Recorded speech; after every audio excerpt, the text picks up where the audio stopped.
¿Qué dices, R2? ¿Que hoy qué?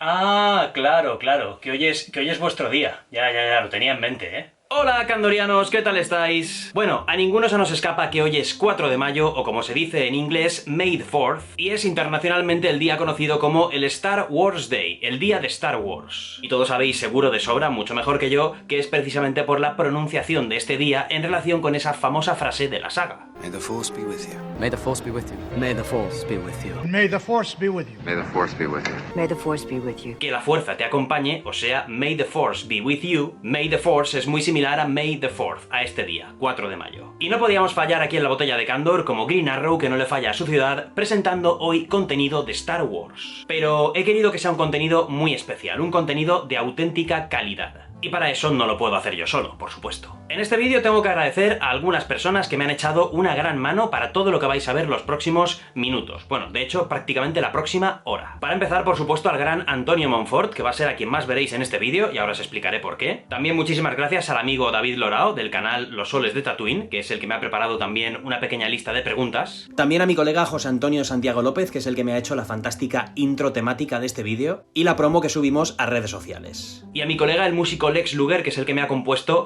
estas piezas que estaréis escuchando de fondo durante todo el vídeo, que suenan a Star Wars, pero que no incumplen ningún tipo de copyright porque las ha hecho el amigo Lex Luger en base a los temas de Star Wars. ¿Vale, YouTube? Todos contentos.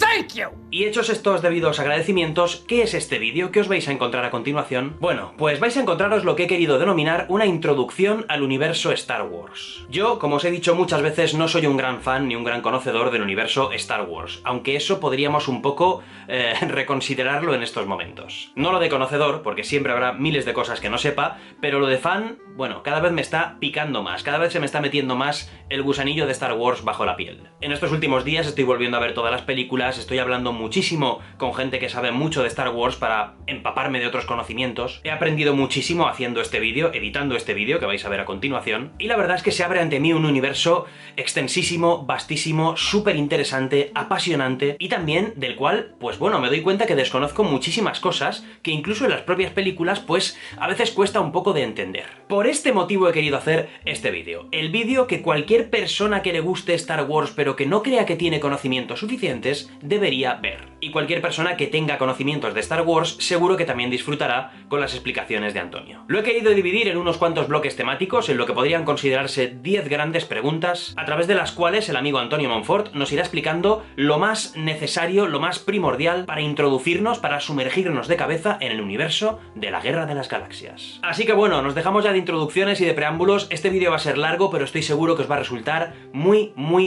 divertido y muy interesante. Posiblemente uno de los vídeos más ambiciosos que hemos hecho aquí en la botella de Candor, casi un documental sobre lo que sería la historia, los orígenes, el ABC de Star Wars. Bienvenidos candorianos a este día 4 de mayo, a este Star Wars Day y a este especial Star Wars en la botella de Candor. Acompañadnos y que la fuerza os acompañe a vosotros.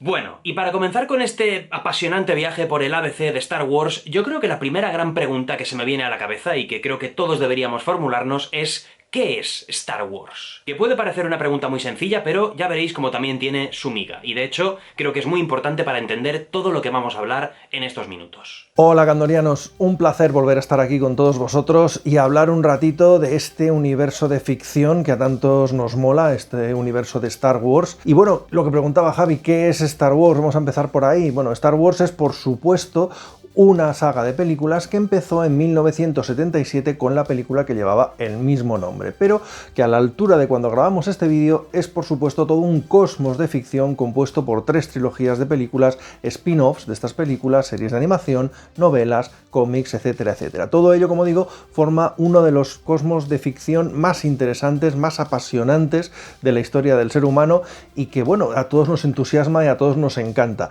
Pero podemos ir un poquito más allá y podemos decir decir que Star Wars es también un mito moderno. Es la reencarnación de las historias de toda la vida, las historias de siempre, de los mitos antiguos, donde el bien lucha contra el mal y lo hace a través de personajes arquetípicos que pueden ser reconocidos en cualquier entorno, en cualquier país. Y bueno, además de eso, estos personajes resulta que viven sus aventuras en un lugar exótico, en un entorno fascinante como es esa galaxia donde ocurren las aventuras de Star Wars y que es capaz de desencadenar nuestra imaginación hasta niveles impresionantes. Ok, Antonio, eso queda claro, pero realmente, ¿de qué va Star Wars? Esa podría ser un poco la segunda pregunta, el segundo bloque del que quiero que nos hables. ¿De qué va Star Wars? Es decir, ¿cuáles son los temas recurrentes en esta saga, más allá de lo que todos podemos ver o conocer? Es decir, las naves espaciales, las luchas con sable láser y todo esto que salta a la vista. Pues sí, Javi, efectivamente, en Star Wars hay mucho más de lo que parece. Quizá esa sea una de las razones por las que al final nos acaba entusiasmando tanto esta saga. Ya decíamos antes que el núcleo fundamental, el núcleo narrativo de Star Wars es un enfrentamiento entre el bien y el mal. Un enfrentamiento que aquí coge la forma de la lucha de un pequeño grupo de rebeldes contra un imperio galáctico que gobierna esa galaxia que se nos presenta en las películas y que, bueno, pues el motor de cómo los rebeldes lograrán derribar a ese imperio, pues es el motor de las primeras películas de esta saga, y luego veremos pues cómo ese imperio ascendió al poder en la segunda trilogía o cómo los restos de ese imperio, el resurgimiento del mal, debe otra vez ser combatido otra vez pues por, digamos, por un grupo, bueno, no exactamente de rebeldes, pero algo bastante parecido. La cuestión es que el conflicto, la lucha, es siempre el motor de esta saga, ese enfrentamiento entre el bien y el mal. Por tanto, ese es uno de los temas fundamentales que toca Star Wars, pero no es el único. En Star Wars tenemos cosas como romance, tenemos tramas bélicas, políticas, etc. Los personajes de Star Wars están siempre embarcados en un viaje de aprendizaje, de crecimiento. Son personajes que empiezan sus historias en un punto y a través de verse enfrentados a situaciones verdaderamente límites, pues vemos que cambian, que aprenden, que crecen. Por tanto, en Star Wars hay una historia, digamos, de viaje del héroe, de aprendizaje, de crecimiento para la mayoría de sus personajes. Y otro tema muy importante en Star Wars es el misticismo, casi podemos decir que la religión, porque en definitiva, en Star Wars, el concepto del misticismo está representado por la idea de la fuerza y precisamente cómo entienden la relación con esa fuerza y precisamente cómo utilizan esos poderes que les da la fuerza los unos o los otros, el bien o el mal, pues es algo que nos ayudará a representar, a ver cómo esos personajes se pueden situar o en un lado o en el otro, digamos, de ese conflicto eterno que está incluso en el título de la saga. Mi tercera pregunta, Antonio, tiene relación con la fuerza, porque todos los que hemos visto Star Wars hemos escuchado hablar de ese concepto, de la fuerza. Algo que parece sugerirnos que es una especie de energía que los Jedi y los Sith pueden manipular y que les permite hacer, bueno, pues cosas increíbles, pues como utilizar incluso una especie de telequinesis para mover cosas y otro montón de proezas físicas muy diferentes. Pero estoy seguro que detrás de ese concepto casi místico se esconde algo mucho más complejo y me gustaría que nos explicaras un poco realmente, pues eso, ¿qué es la fuerza? Pues efectivamente, Javi, la fuerza es uno de los conceptos más propios de Star Wars, más únicos y que definen mejor esta saga en definitiva. ¿Qué es la fuerza? Bueno, pues la fuerza, tal y como nos la definen estas películas, es un campo de energía generado por todas las cosas vivas. Es decir, es como si todo lo que estuviera vivo en ese universo de Star Wars generara, pues eso, un campo de energía que algunos individuos son capaces de percibir. Y con mucho entrenamiento y ciertas capacidades son también capaces de utilizar esa energía y por tanto ese poder. The Force is what gives the Jedi his power. It's an energy field created by all living things around us and penetrates us. It binds the galaxy together. Se dice que la fuerza tiene como dos aspectos. El primero es la llamada fuerza viva.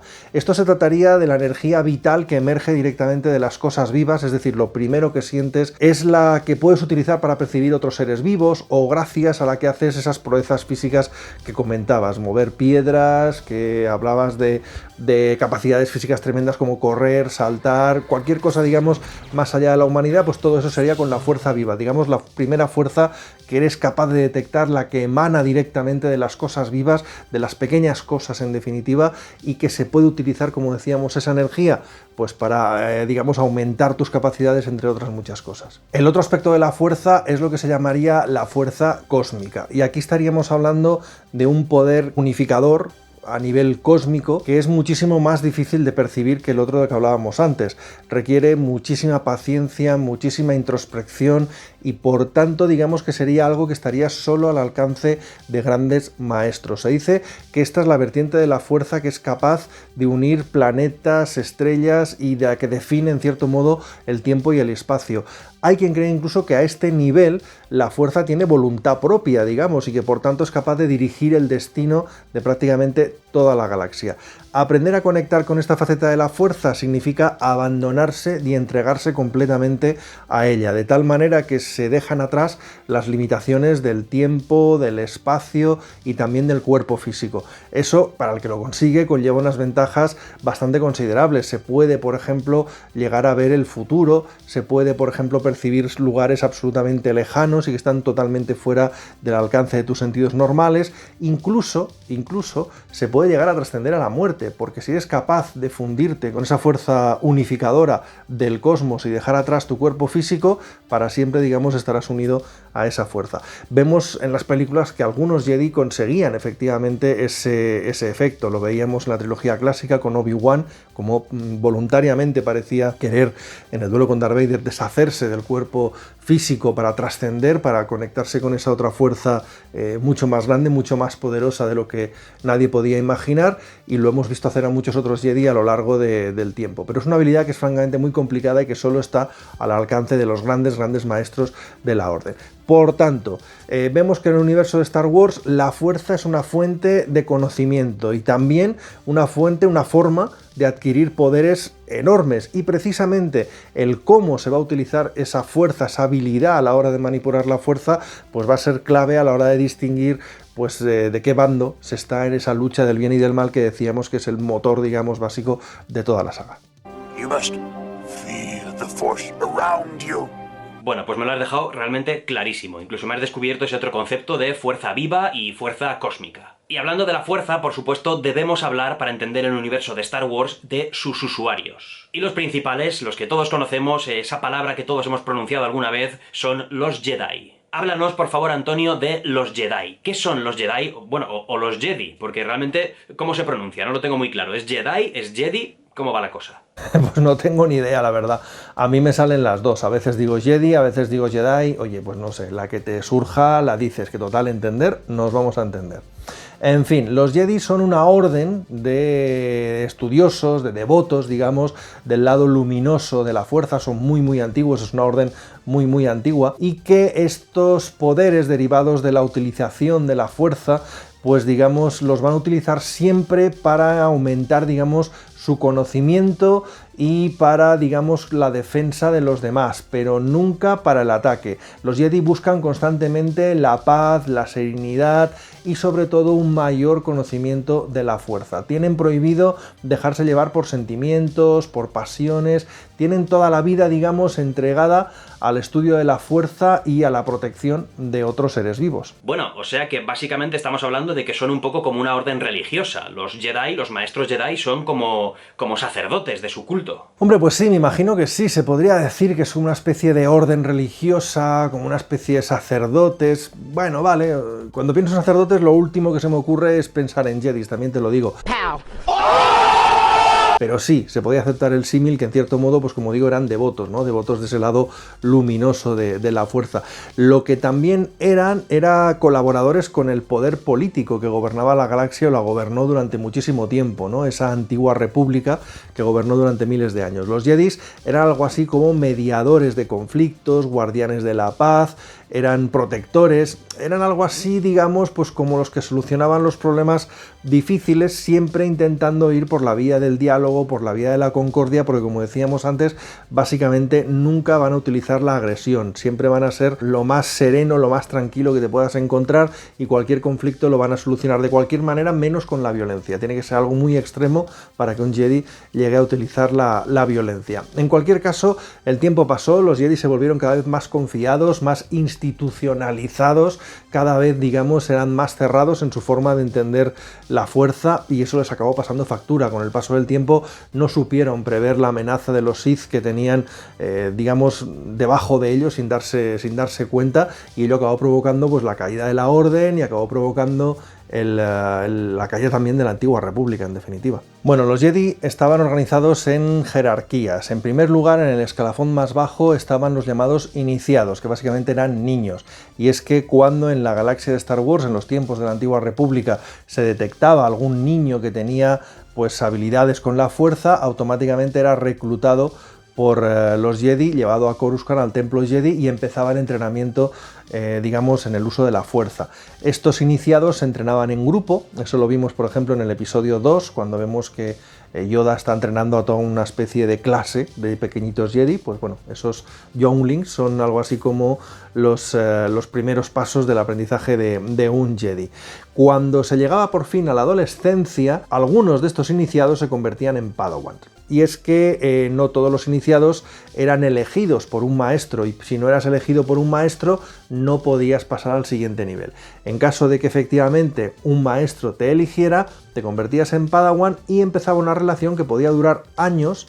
De hecho solía durar pues incluso décadas, en que un maestro y un aprendiz, pues a través de prácticamente convivir en un montón de situaciones, hacer misiones juntos, etcétera, aprendían el uno del otro, y poco a poco digamos, la habilidad del Padawan en el manejo de la fuerza, en conocerla, en sentirla, etcétera, iba aumentando más y más y más, hasta que ese Padawan estaba por fin preparado para pasar las pruebas que le darían el rango de Caballero Jedi. Si pasaba esas pruebas, pues a partir de ese momento se podía considerar un Caballero Jedi. Con más tiempo, con más experiencia, con más aprendizaje, a algunos Caballeros Jedis se les era otorgado el rango de maestros.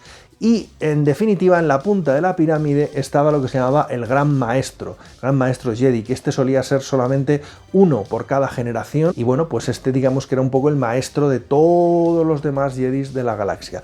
En los tiempos de la antigua República, en los tiempos que vemos en las películas, el Gran Maestro Jedi era el maestro Yoda, por supuesto. Aparte de estas jerarquías que hemos comentado, existían también los llamados cuerpos de servicio. ¿Estos quiénes eran? Pues bueno, eran pues desde agricultores, médicos, exploradores, con habilidades para utilizar la fuerza. En parte, los cuerpos de servicio estaban integrados por Padawans que no habían conseguido el grado de Caballeros Jedi, a veces iniciados que no habían sido elegidos por un maestro y por tanto no habían pasado al nivel de Padawan, o por Caballeros Jedi o Maestros Jedi que tenían una vinculación especial hacia esas temáticas o hacia esos, digamos, gremios de trabajo. Pues lo que decíamos, médicos, exploradores, agricultores, gente que se sentía especialmente vinculada y quería desarrollar su actividad, digamos, profesional en torno a esas cuestiones y tenían poderes en la fuerza, pues componían estos cuerpos de servicio. Estos cuerpos llamados a veces secundarios, pero que eran muy importantes dentro de la Orden Jedi y formaban parte, digamos, del gran esquema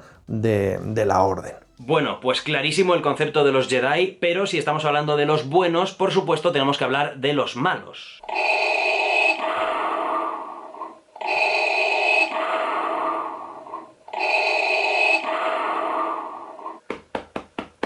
Yo creo que se me ha cogido el resfriado a los pulmones, ¿eh? Me lo noto aquí en el pecho. ¿Quiénes o qué son los Sith?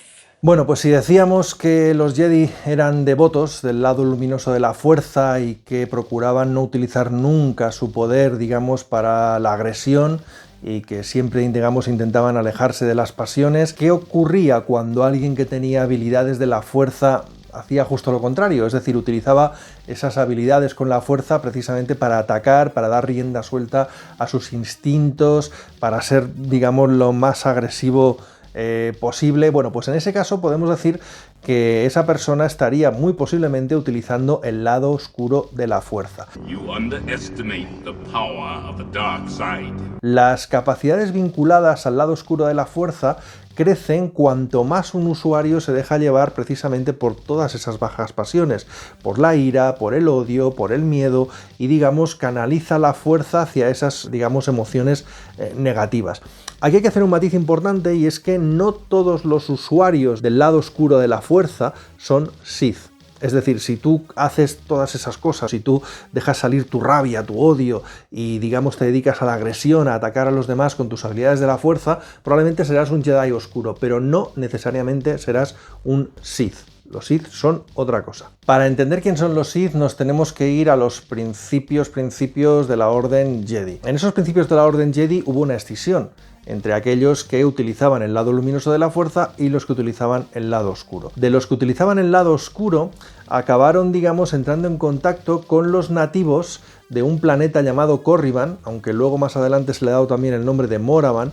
Y bueno, pues estos nativos del planeta Moravan se llamaban Sith, eran de una especie que se llamaba así, Sith, y que, bueno, pues tenían una forma particular de entender el lado oscuro, de seguirlo, una serie de rituales que acercaban, digamos, al lado oscuro de una determinada manera, ¿no? Con el paso del tiempo, todos aquellos que seguían ese tipo de aprendizaje fueron llamados Sith, fueran o no fueran de la especie nativa original del planeta.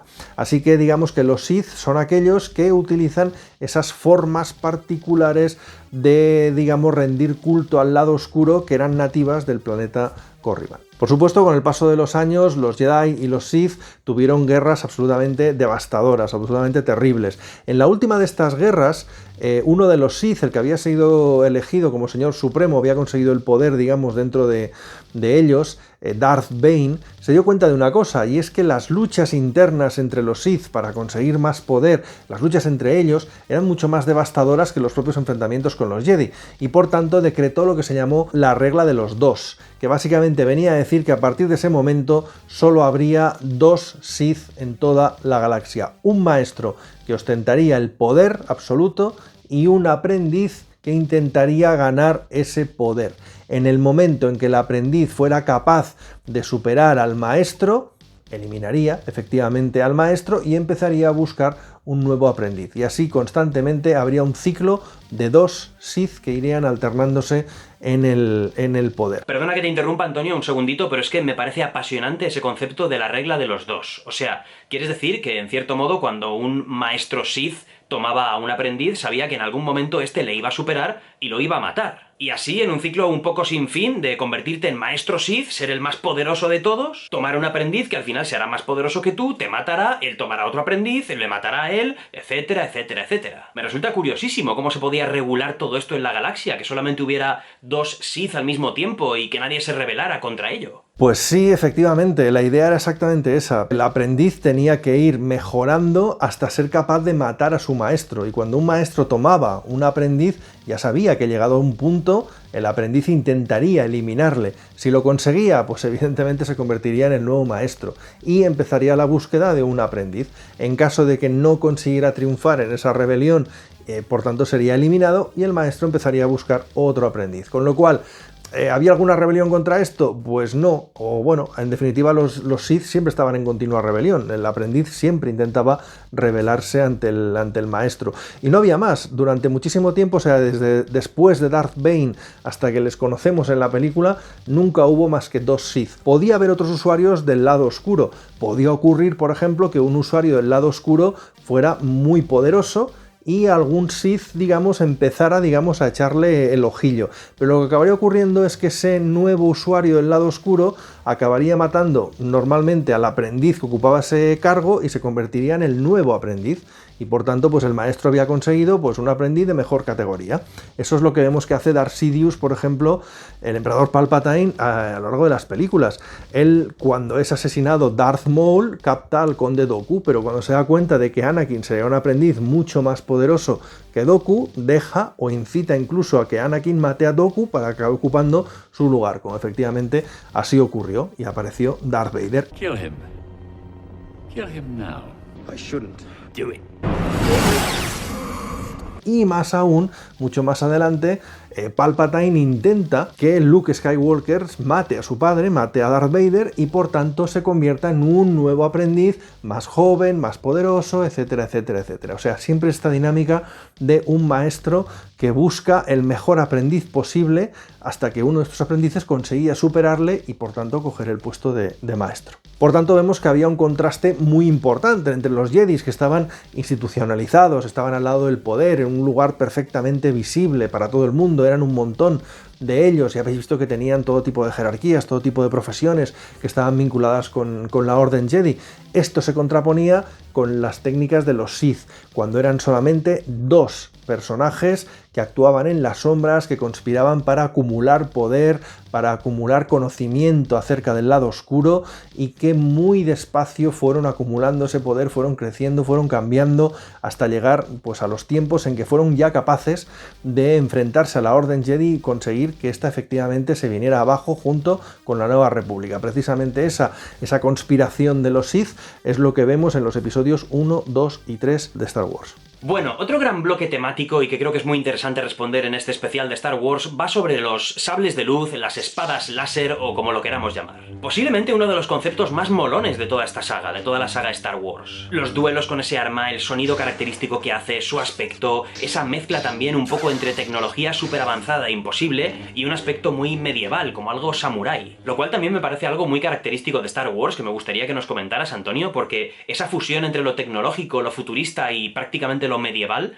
también está muy de la mano, porque vemos, bueno, naves que viajan por encima de la velocidad de la luz, estaciones espaciales del tamaño prácticamente de un planeta o incluso más, pero al mismo tiempo vemos a gente con túnicas, con costumbres muy arraigadas y que siguen manteniendo el noble arte de lucha con espada. Pero bueno, está claro que los sables de luz o las espadas láser no brotan de los árboles sin más y que tienen muchísima historia dentro del universo de Star Wars. ¿Podrías hablarnos un poquito más en detalle de esto? Sí, claro, por supuesto. Ya decíamos antes que Star Wars viene a ser así como un mito moderno, es decir, entronca con historias, con mitos contados desde muchísimo tiempo atrás y donde aparecen referencias, pues bueno, digamos a historias mucho más antiguas. Por ejemplo, uno de los referentes más evidentes de George Lucas a la hora de crear Star Wars era la película La Fortaleza Escondida, de Akira Kurosawa. Es una película ambientada, por ejemplo, en el Japón feudal. Y, en fin, como tantas otras cosas, en el mundo de Star Wars hay un aire, digamos, a lo antiguo, casi a lo medieval, como tú decías, pero todo rebozado, todo transformado en un ambiente, digamos, de fantasía y sobre todo de ciencia ficción, digámoslo así. Precisamente los sables de luz son uno de los ejemplos mejores de este contraste, porque por un lado son efectivamente un arma ceremonial, son efectivamente pues casi el equivalente de una katana samurái, pero tienen efectivamente un aire totalmente de ciencia ficción, totalmente, digamos, novedoso, espectacular a la vista. Bueno, el sable de luz es, por supuesto, el arma por excelencia de los caballeros Jedi, no solo de los Jedi, también lo utilizan los Sith y prácticamente cualquier usuario de la fuerza es capaz de utilizarlo o acaba aprendiendo a utilizar los sables de luz. ¿Quiere decir eso que solo un usuario de la fuerza puede utilizar un sable de luz? No. Lo que ocurre es que el sable de luz en manos de alguien que no es capaz de sentir la fuerza o que no tiene entrenamiento para utilizar un sable de luz, pues la verdad es más peligroso que otra cosa, o sea, es más un peligro para el que lo lleva que no realmente un arma. Por tanto, aunque lo puede emplear por poder apretar el botón, lo puede hacer cualquiera, utilizarlo bien, utilizarlo con maestría, utilizarlo para todas las cosas que puede hacer un sable de luz, normalmente hay que ser un usuario de la fuerza para sacarle todo el potencial posible. Los Jedi empezaban su entrenamiento con sables de luz desde que eran iniciados, desde que eran muy pequeñitos. En esa época tenían una especie de espadas de juguete o de entrenamiento con las que empezaban a practicar. Y como parte de su proceso de aprendizaje, cuando ya eran Padawans, estaba en convertirse o en saber fabricar su propio sable de luz. El sable de luz es básicamente una hoja de energía, de plasma puro, que está rodeado por un campo de fuerza que atenúa, digamos, el calor de este plasma. Esta hoja de plasma se proyecta desde una empuñadura que cada usuario, digamos, adapta a sus necesidades y por tanto nos encontramos que hay un montón de tipos diferentes de empuñaduras, de tipos de sable, etcétera. Aunque digamos, las partes siempre serán las mismas, siempre estará, pues eso, la empuñadura que genera esa hoja de plasma, etcétera, etcétera. La pieza fundamental para construir el sable de luz sería el cristal Kyber. El cristal Kyber era recogido por los Padawan en el mundo helado de Ilum, en los tiempos de la Antigua República por lo menos, y constituía todo un ritual el ir a buscar ese cristal, sentirlo con la fuerza y, digamos, acabar utilizando ese cristal que te había llamado con la fuerza, que te había, digamos, casi elegido, ¿no?, para fabricar tu propio sable de luz.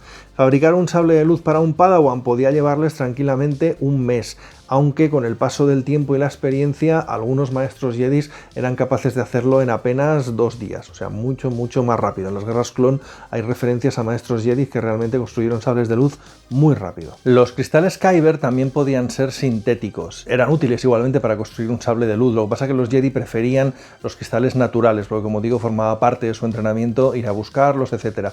Los que utilizaban cristales sintéticos eran precisamente los Sith, y esa era la explicación de por qué los sables de los Sith siempre son de color rojo, o al menos esa era la explicación, digamos, en el viejo canon de Star Wars, porque modernamente se ha dado una explicación diferente, y es que el brillo rojo viene cuando el lado oscuro es capaz de corromper el cristal Kyber que está dentro de un sable de luz y empieza, digamos, a hacerle vibrar con una sintonía diferente que produce ese sable de color rojo tan característico de los usuarios del lado oscuro de la fuerza. Es decir, que si uno no es usuario del lado oscuro de la fuerza, pues difícilmente será capaz de hacer vibrar el cristal con esa frecuencia y por tanto no veremos el sable de color rojo. Más o menos viene a ser eso. Pero como digo, las explicaciones han acabado siendo contradictorias con el paso del tiempo. Bueno, un sable de luz puede cortar prácticamente cualquier cosa. Hay muy poquitos materiales en la galaxia que se resistan a un sable de luz. Lo que no corta puede llegar a derretirlo y por tanto puedes utilizar el sable de luz para atravesar paredes, compuertas. Si se tiene la suficiente habilidad, puede incluso repeler el fuego de un blaster y devolverlo hacia el enemigo. Puede también evaporar líquidos. Te sirve, por supuesto, de linterna en lugares oscuros. La verdad es que en manos de un Jedi o de un Sith, un sable de luz puede hacer prácticamente cualquier cosa y se convierte en un arma, pues básicamente invencible prácticamente. ¿Qué es lo que no corta el sable de luz? Bueno, existen algunos materiales en el universo de Star Wars que se sabe que pueden resistir un sable de luz. Uno de ellos, el más conocido, por ejemplo, es el cortosis, que es un mineral bastante raro que se utiliza para hacer armaduras, por supuesto. Otro también es el Beskar, que recientemente hemos sabido, o lo hemos visto muy de cerca en la serie de Mandalorian, esa armadura que se hace el Mandalorian y ese metal que para él es tan preciado, el Beskar, pues precisamente lo es porque es capaz de aguantar incluso el impacto, la lucha con un sable de luz. Se conocen también animales cuyos huesos son lo suficientemente resistentes para detener un sable de luz, lo cual les ha convertido a los pobres en objeto, digamos, de ser cazados por todos aquellos que quieren una armadura de ese tipo de huesos. En definitiva, lo que nunca va a cortar otro sable de luz es otro sable de luz. Por tanto, de ahí esos enfrentamientos y esas peleas entre espadas o entre sables que vemos tan habitualmente entre usuarios de la fuerza. O sea, Jedi contra Sith, etcétera, ¿cómo se enfrentan? Pues con sables de luz. Y es que en definitiva hay hasta 6 formas diferentes de combate de las que utilizaban los Jedi para pelearse con sable de luz, con lo cual es una de las formas, digamos, más icónicas que vemos en el combate de la luz y la oscuridad en este universo de Star Wars. Bueno, y aquí me vas a matar, Antonio, pero tengo que meterte un par de preguntas muy frikis que yo creo que mucha gente se lo habrá preguntado alguna vez. Yo, desde luego, sí, es algo que me lo pregunto porque soy así. ¿Podría cortar, por poner solo 2 ejemplos, un sable láser el metal más duro que se conoce en el universo Marvel, que es el adamantium? Y, por supuesto, la pregunta que sí que quiero que me respondas es ¿podría cortar un sable láser a Superman? Pues la verdad es que no tengo ni idea. A mí no me gusta demasiado la idea de mezclar universos de ficción, porque creo que cada uno tiene que tener sus propias reglas y no necesariamente las reglas de un universo de ficción se adaptarían a otro, etcétera. Así que, en fin, nunca le doy muchas vueltas a este tipo de cosas. ¿Cortaría el adamantium? Hombre, pues si no lo corta, como mínimo lo derretiría. Si es lo bastante denso, probablemente acabaría derritiéndolo. Podría llevarles bastante tiempo, es decir, imaginaos que un Jedi tiene que abrir una puerta de adamantium. Bueno, probablemente la acabaría atravesando, pero necesitaría bastante tiempo, ya que no lo cortaría y punto. Probablemente habría que hacer lo que hace Qui-Gon Jinn en las primeras escenas del episodio 1, clavar el sable en el metal y esperar a que el sable lo derritiera. Más o menos la cosa podría ir por ahí. Y en cuanto a si Superman podría resistir el sable de luz, no tengo ni idea.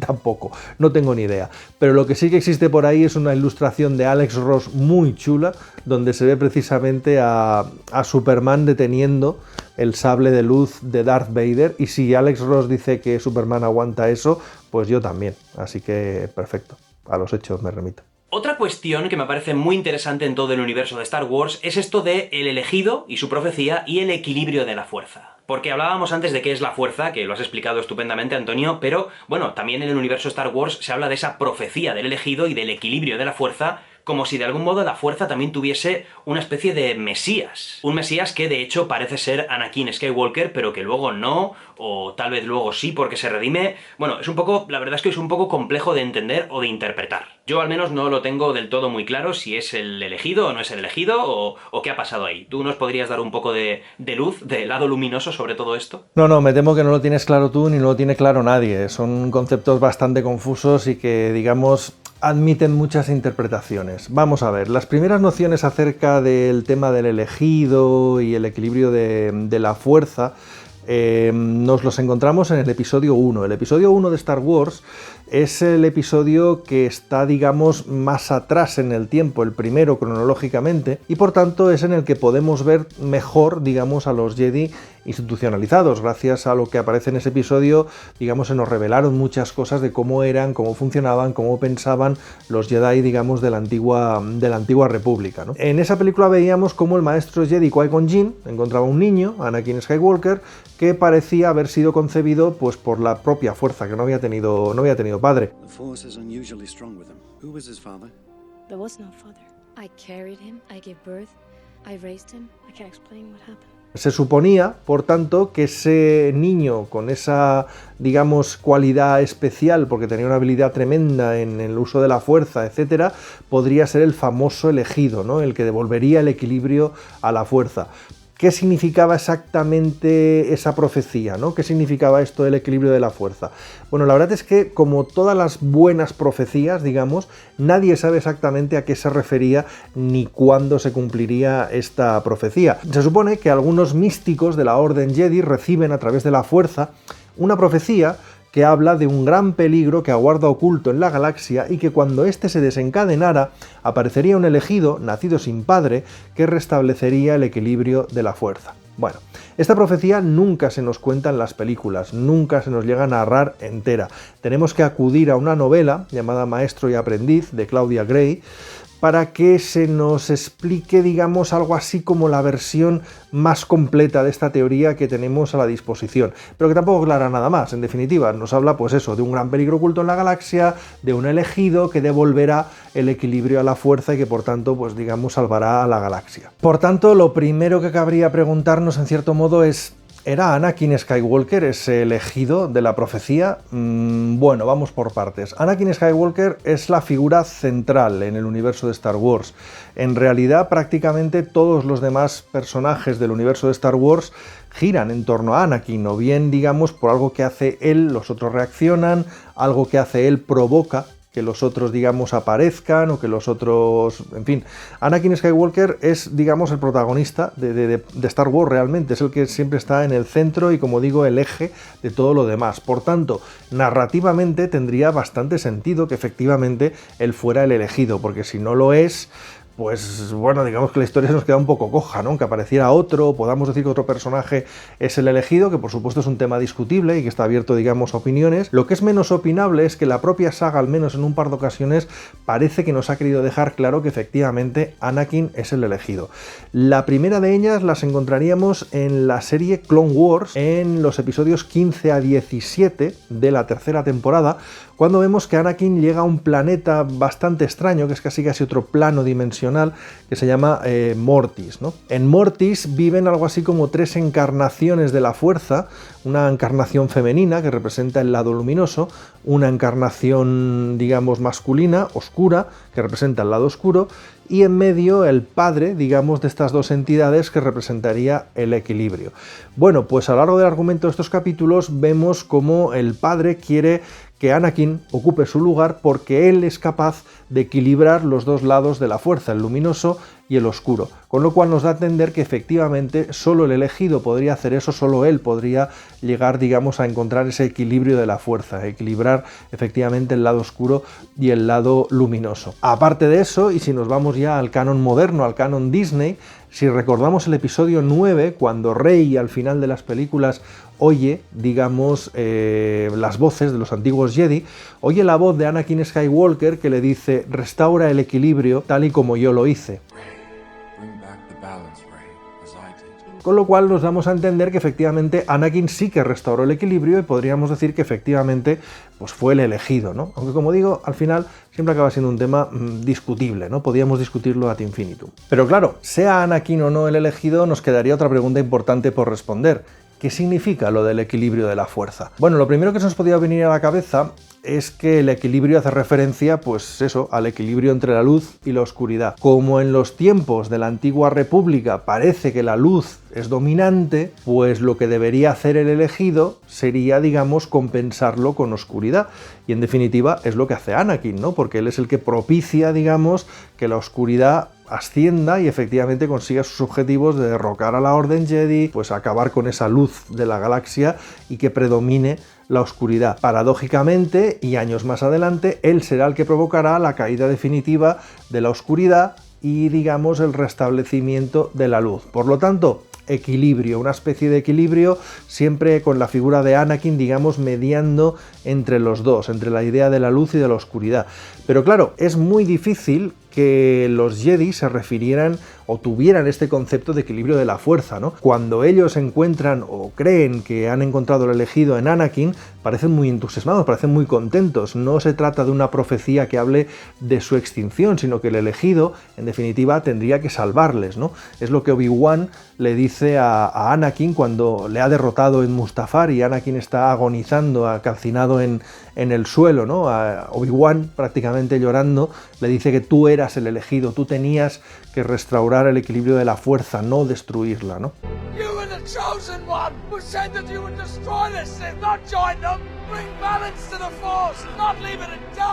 Por tanto, ¿qué podemos pensar a qué se referían los Jedi qué pensaban ellos que era el equilibrio de la fuerza? Bueno, podemos algo así como aventurar una explicación. A lo largo de la trilogía de las precuelas, los episodios 1, 2 y 3, vemos en varias ocasiones, por lo menos un par de ocasiones muy definidas, donde los maestros Jedi, Mace Windu, Yoda, se quejan de que algo está nublando la percepción de la fuerza, o incluso Windu llega a decirlo directamente en el ataque de los clones, está diciendo que su capacidad para usar la fuerza ha disminuido mucho. Nunca se explica exactamente a qué se refiere con eso o hasta qué punto esa capacidad suya ha disminuido, ¿no? O exactamente por qué no tan disminuidos sus poderes de la fuerza. Sí que podemos deducir, digamos, que esa merma en la capacidad de los Jedi es porque ha surgido el lado oscuro. El lado oscuro de los Sith se ha hecho muy poderoso y aunque está oculto, aunque está secreto, está, digamos, interfiriendo con las capacidades de los Jedi a la hora de utilizar la fuerza. Por tanto, esa interferencia, ese sentir del lado oscuro que cada vez es más presente, cada vez es más peligroso, digamos, en la galaxia, los Jedi lo notan como algo cada vez más presente. Y es normal que creyeran que este elegido lo que tenía que hacer, la forma de restaurar el equilibrio, sería eliminando el lado oscuro y permitiendo que la luz volviera otra vez, digamos, a su esplendor máximo. Es muy probable que, bueno, pues eso sería lo que apuntaran los Jedi originalmente. Y bueno, ¿Anakin hizo eso? Bueno, de aquella manera. Hombre, sí que acabó con los Sith, pero es que antes había acabado también con los Jedi, o sea que realmente, si era el elegido, la profecía le salió muy regulero a los Jedi. La verdad es que el místico que la inventó no andaba muy fino, no andaba muy inspirado, que digamos. Este tema del equilibrio, de la luz y la oscuridad, y viendo cómo les ha ido tanto a los Jedi como a los Sith con su profusión, bien por la luz o bien por la oscuridad, ha llevado a algunos autores del universo expandido de Star Wars a pensar que el ideal no debería ser ni un Jedi ni un Sith, sino una especie de Jedi gris que, digamos, fuera capaz de equilibrar el lado oscuro y el lado luminoso de la fuerza, utilizándolos los dos. El caso es que la idea de Jedi gris ya existía en el universo de Star Wars y, bueno, era referido a otro tipo de cosas. Pero bueno, ese es un tema bastante complejo que tendríamos que desarrollar en otra ocasión. ¡Wow! Espera. Jedi gris, has dicho. O sea, un Jedi que ni lado luminoso ni lado oscuro, o sea que está un poco a la sombra de los dos. Lo siento, pero me vas a tener que explicar eso un poquito más porque me parece un concepto brutal. O sea, de hecho lo primero que me viene a la cabeza es Rey en las últimas películas de Disney. O sea, ¿es Rey acaso un Jedi gris? No, en principio Rey no es un Jedi gris ni mucho menos. A ver, el concepto de Jedi gris se utilizaba, digamos, al menos en el antiguo canon, para etiquetar a ese tipo de Jedis que, aunque eran usuarios del lado luminoso de la fuerza, eran, digamos, algo rebeldes o no seguían, digamos, las indicaciones del Consejo Jedi, en fin, las doctrinas Jedi al pie de la letra. Eran algo así como versos libres, siempre usuarios luminosos, pero pues eso, iban un poquito a su bola, ¿no? A este tipo de Jedi se les llamaba Jedi grises. Un ejemplo de Jedi gris era Qui-Gon Jinn, por ejemplo. Se le podía llegar, algunos llegaron a llamarle Jedi gris. ¿Por qué? Porque Qui-Gon, digamos, pues nunca estaba de acuerdo con el Consejo, iba un poquito a su bola, hacía un poquito lo que quería y entendía su relación con la Fuerza de una manera pues especial, muy propia, muy suya. Entonces, algunos miembros del Consejo se lo respetaban más, otros menos, otros le entendían más, otros le entendían menos, pero bueno, es el tipo de Jedi, digamos, que va un poquito a lo suyo. Este era el concepto original de Jedi gris o como se utilizaba ese término antiguamente. Modernamente, con el canon Disney, esto está cambiando, ya os lo decía antes, algunos autores parece que están apuntando a la idea de que habría un tipo de Jedi que sería el ideal, el perfecto equilibrio, equilibrando luz y oscuridad. Aunque es un concepto, como digo, relativamente moderno, yo no creo que se refirieran exactamente a eso, podamos referirnos a Rey como un Jedi gris, porque, bueno, básicamente, aunque ha sido tentada por el lado oscuro, es básicamente un Jedi luminoso, y aunque no ha tenido un entrenamiento muy canónico que digamos, pues tampoco creo que se la pueda etiquetar como eso. En fin, de todos modos, es un tema al que seguramente en el que se acabará profundizando en el universo expandido de Star Wars más pronto o más tarde. Ok, estamos hablando de los Sith, de los Jedi, de la Fuerza, un poco de todo lo que son los grandes personajes del universo de Star Wars, incluso de sus armas, de los sables de luz, de la profecía del elegido, pero vamos a hablar un poco del entorno también de Star Wars, que es casi tan importante como, bueno, como los propios habitantes. Porque lo que sabemos es que se habla de una galaxia muy muy lejana y se manejan conceptos como el Imperio, la República, la Alianza Rebelde. Hay una gran trama política en todo esto de conspiraciones, de complots, está el canciller, están los senadores, está el Senado, están un montón de razas ahí metidas. Pero ¿podrías explicarnos un poco mejor todo ese paisaje de Star Wars? Es evidente que el universo de Star Wars se ambienta hace mucho tiempo en una galaxia muy muy lejana. Este inicio con el que arrancan todos los productos de Star Wars es casi una declaración de intenciones. Nos dice que el universo de Star Wars está más cerca de otras tierras imaginarias o otros mundos imaginarios, pues como la Tierra Media de Tolkien o el Poniente de George R. Martin, que no realmente de otras historias de ciencia ficción que intentan, digamos, prolongar nuestro mundo hacia el futuro o mostrarnos cómo será el futuro o la ficción a través de la ciencia. Star Wars se acerca más a la narrativa, se acerca más a la fantasía que no exactamente a la ciencia ficción. Por tanto, realmente cuando hablamos de la galaxia de Star Wars tenemos que hablar de un universo, de una tierra, entre comillas, totalmente imaginaria y totalmente nueva. Es una tierra que ha ido cambiando, digamos, ¿no?, con el paso de los tiempos, un escenario que ha ido modificándose a lo largo del tiempo cronológico que ocurre en ese mundo. El punto cronológico más antiguo en el universo de Star Wars es el episodio 1, la amenaza fantasma. En el episodio 1 se nos muestra cómo era la galaxia en la antigua república. ¿Y cómo era? Básicamente, pues bueno, un mosaico prácticamente infinito de razas, planetas, criaturas, etcétera, que aunque básicamente tienen cada una de ellas un gobierno propio, un gobierno autónomo, digámoslo así, todas ellas tienen representación en lo que es el llamado el Senado Galáctico, ¿no?, donde se reúnen todas estas razas, se discuten y se deciden, digamos, los temas que abarcarían o que preocuparían a toda la galaxia, ¿no? Los que se encargan de solucionar conflictos en este momento de la historia son los Caballeros Jedi, que son los aliados de la antigua república, y cuando hay un conflicto en estas razas, entre este entorno, bueno, pues los Jedi son los que lo solucionan, ¿de acuerdo? ¿Qué es lo que ocurre? Con el paso del tiempo y las conspiraciones de los Sith, el poder de la antigua república se va a resquebrajar cada vez más.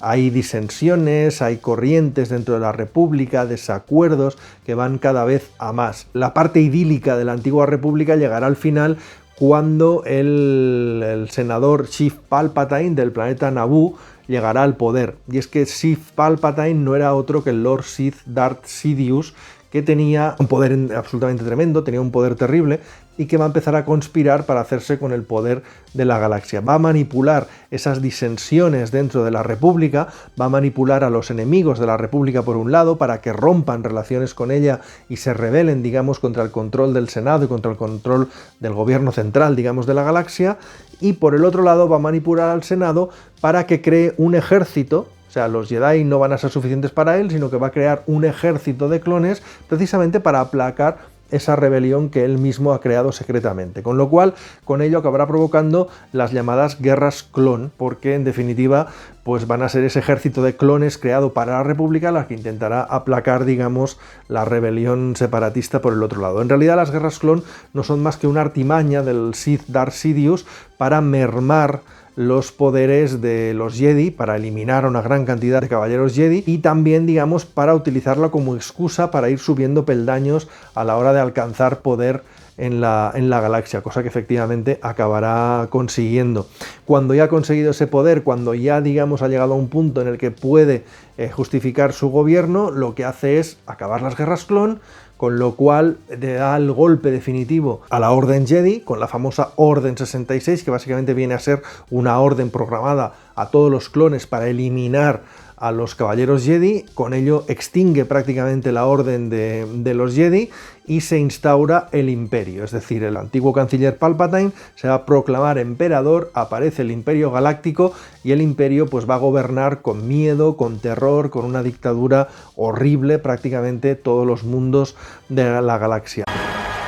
So this is how liberty dies, with thunderous applause. El punto culminante, digamos, del Imperio va a ser la construcción de la Estrella de la Muerte, un arma tan terrible que es capaz de destruir un solo planeta por sí sola. El miedo a esa superarma va a ser capaz, digamos, de hacer controlar pues, a toda la galaxia, hasta el punto de que Palpatine se va a permitir disolver el Senado, que hacía mucho tiempo ya que lo tenía, digamos, totalmente manipulado, totalmente controlado, pero ya se deshace de esa rémora del pasado y va a gobernar directamente él como único emperador. Por supuesto, a toda esa tiranía que va imponiendo el Imperio durante años, van apareciendo núcleos de rebelión por las costuras, digamos, por los lugares más recónditos de la galaxia, por el bajo mundo, por los flecos, digamos, del sistema, aparecen rebeldes que decidirán destruir o intentarán destruir el Imperio Galáctico, cosa que con una ayudita de la fuerza pues acabarán consiguiendo, y que, bueno, pues esa historia de la caída del Imperio va a ser el núcleo duro, ¿no?, del viejo universo de Star Wars.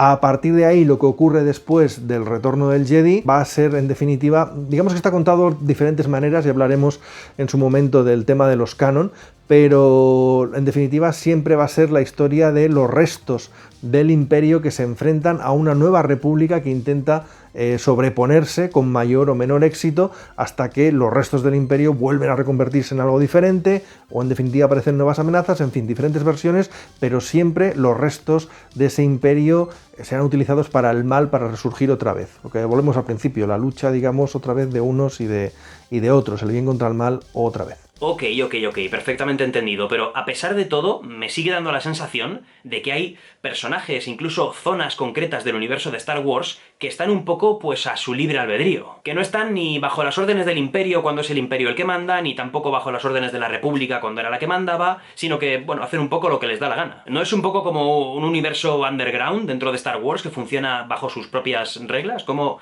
funciona esto? Sí, efectivamente, ni el Imperio, ni la Antigua República, ni la Nueva República, ni la Primera Orden, prácticamente ninguno de los gobiernos que ha tenido la galaxia ha conseguido gobernar esta completamente. Se supone que la galaxia es un lugar vastísimo, enorme, no se puede controlar al 100% todo, ¿no?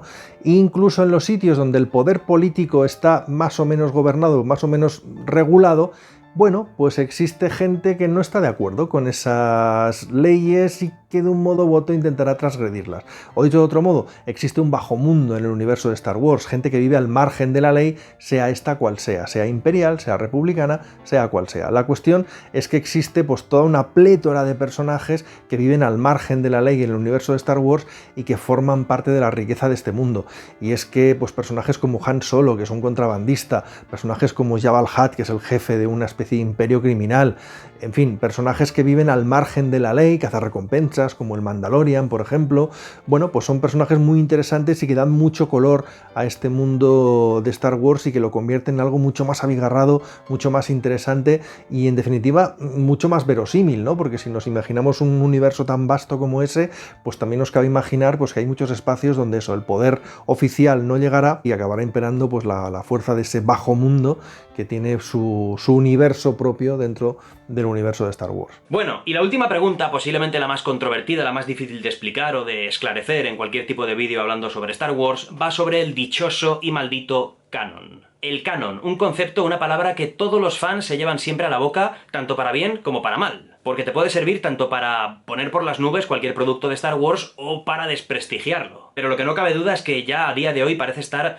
esparcido, diseminado por ahí mucho más allá del propio universo de las películas que todo el mundo conoce. Hay como mucho más canon más allá de las propias pelis. A mí, por ejemplo, como espectador random o como fan neófito de la saga de Star Wars, reconozco que se me hace muy complicado saber lo que es canon y lo que no lo es. O de hecho, qué valor realmente tiene el canon, ¿no? Dentro de este universo. ¿Qué nos puedes contar sobre esto, Antonio? ¿Tú puedes esclarecernos cuál es el canon de Star Wars? Bueno, el asunto del canon. Vamos a ver, empecemos por el principio. Todos sabemos que Star Wars empezó en 1977 con la película que se llamaba exactamente así, Star Wars, y que con el paso del tiempo fue subtitulada como Episodio 4, Una nueva esperanza. Espera. Entonces me estás diciendo que el episodio 4, Star Wars Una nueva esperanza, no estaba pensada desde el principio como la cuarta parte de una saga de 9 películas? Pues no, la verdad es que Star Wars no estaba pensada desde el principio como una saga de 9 películas, o sí. Es un poco confuso porque Lucas ha ido dando diferentes versiones sobre esto. Al principio llegó a hablar en algún momento de hasta 12 películas, que tenía pensadas pues algo así como 4 trilogías, de las cuales pues él iba a contar, digamos, primero la parte central de la historia. Luego estuvo mucho tiempo diciendo que en realidad no eran 4 trilogías, sino que eran 3, un total de 9 episodios, de los cuales de nuevo esto sería lo central. Pero luego más adelante, cuando ya acabó de contar El Retorno del Jedi, dijo que se acabó, que no, que Star Wars serían como mucho 6 películas y que por eso el final del Retorno del Jedi pues era tan cerrado y tan radical, digamos, como parecía en un principio. Pero bueno, nos desviamos del tema. Lo importante, como digo, es que empecemos por la trilogía original, en definitiva Star Wars, La Nueva Esperanza, El Imperio Contraataca y El Retorno del Jedi. Estas 3 películas son el núcleo duro de Star Wars, a las que siempre hay que volver, digamos, como referencia para todo. Fueron inmensamente populares desde el principio y al mismo tiempo que estaban, digamos, en marcha estas películas, y en los tiempos inmediatamente posteriores empezaron a aparecer productos que, bueno, pues expandían el universo de estas películas. Empezaron a aparecer cómics, los famosos cómics de Marvel de finales de los 70 y a lo largo de los 80 que hablaban de la saga, pues películas como los spin-offs, digamos, de los Ewoks, o las series de animación como los Droids y los Ewoks otra vez también. En fin, todos estos productos llega un momento en que George Lucas dice, bueno, vamos a poner un poquito de orden en todo esto. Y allá por 1991, Lucas lo que decide hacer es dar permiso para que oficialmente se continuara la historia del Retorno del Jedi. Es decir, a diferencia de los productos anteriores, a partir de ahora todo lo que se iba a contar iba a estar insertado en una especie de canon en el que, digamos, sería la historia oficial de los personajes. De tal modo también que cuando un autor nuevo se pusiera a escribir un cómic, una novela sobre Star Wars, tendría que tener en cuenta lo que habían hecho los autores anteriores. De tal manera aparece ese concepto del universo expandido, es decir, el universo Star Wars fuera de las películas. Así, los primeros pasos del universo expandido, pues por ejemplo, son las novelas de Timothy Zahn, la llamada trilogía de la Nueva República, la trilogía de la Academia Jedi de Kevin G. Anderson, que, bueno, pues como digo, se van ordenando cronológicamente después del Retorno del Jedi y van interactuando, digamos, entre ellas. Igual modo, cómics, por ejemplo, como El Imperio Oscuro o como Imperio Carmesí, pues van insertados, digamos, en puntos cronológicos en medio de otros productos. Con lo cual, el universo de Star Wars empezó a ser uno de los cosmos de ficción más interesantes, más amplios y en aquella época mejor ordenados y mejor estructurados que había. ¿Qué pasó? Pues que con el paso del tiempo, evidentemente, fueron apareciendo más y más y más productos y por tanto mantener el orden, digamos, dentro de todos ellos y mantener a raya las incoherencias y sobre todo el nivel de calidad de estos, pues era cada vez más difícil, con lo cual, bueno, no todos los productos del universo expandido, digamos, eran igual de oficiales. Algunos se les miraba un poquito más de reojo que otros, en fin. Cuando aparece la trilogía de las precuelas, aparecen las películas que van antes, en un espacio que George Lucas no dio permiso para contar hasta que él contara esas películas. Bueno, él ya viene organizado, digamos, con sus espacios para contar el universo expandido. Por ejemplo, él deja todo el espacio de las guerras clon para contarlo fuera del cine, fuera de las películas. Y tenemos, por ejemplo, la fantástica serie de Clone Wars, por ejemplo, que nos cuenta pues todas las batallas, o al menos muchísimas batallas que se ambientaron durante las guerras clon. Igualmente hay novelas, hay cómics, etcétera, pero siempre periféricamente alrededor de las películas y en esos huecos que estratégicamente Lucas dejó. Bueno, pues más o menos esto era el universo expandido hasta que llega Disney, allá en 2015, compra la franquicia y va a ponerlo todo patas arriba. ¿Qué ocurre cuando llega Disney? Bueno, pues en definitiva lo que hace Disney es decir, bueno, nosotros vamos a contar ahora lo que ocurrió detrás del Retorno del Jedi y por tanto, oficialmente, nada de lo que se había contado en esas novelas, películas y tal y cual ha ocurrido oficialmente. Es decir, en las historias que nosotros contemos ahora, ninguna de las anteriores, fuera de las películas y fuera de la serie Clone Wars, va a ser oficial. Lo único que mantenemos y respetamos pues son exactamente eso, las películas y la serie de Clone Wars. Todo lo demás lo quitamos de en medio para hacer espacio a las nuevas historias que surgirán con el canon Disney. Todo ese universo anterior de productos se etiquetó bajo la llamada etiqueta Legends y bueno, básicamente pues quedó, digamos, apartado y ya no era oficial, al menos según el canon Disney. Disney dio licencia otra vez a Marvel para contar cómics que rellenaban huecos entre el episodio 4 y el 5, por ejemplo. Evidentemente generó una nueva trilogía de películas que contaban de forma diferente lo que había ocurrido después del retorno del Jedi. Por tanto, llega un momento en que podemos decir que Star Wars se convirtió en una especie de multiverso, donde según el producto que tú leyeras, pues las cosas habían ocurrido de una manera o habían ocurrido de otra. Por ejemplo, todos sabemos que Han Solo muere en el episodio 7 y Chewbacca sigue vivo durante el 8 y el 9, pero en el universo expandido, en el universo Legends, fue Chewbacca el que murió primero en la novela Vector Prime para proteger a los hijos de Han Solo y que, bueno, pues Han Solo sigue vivo durante mucho tiempo.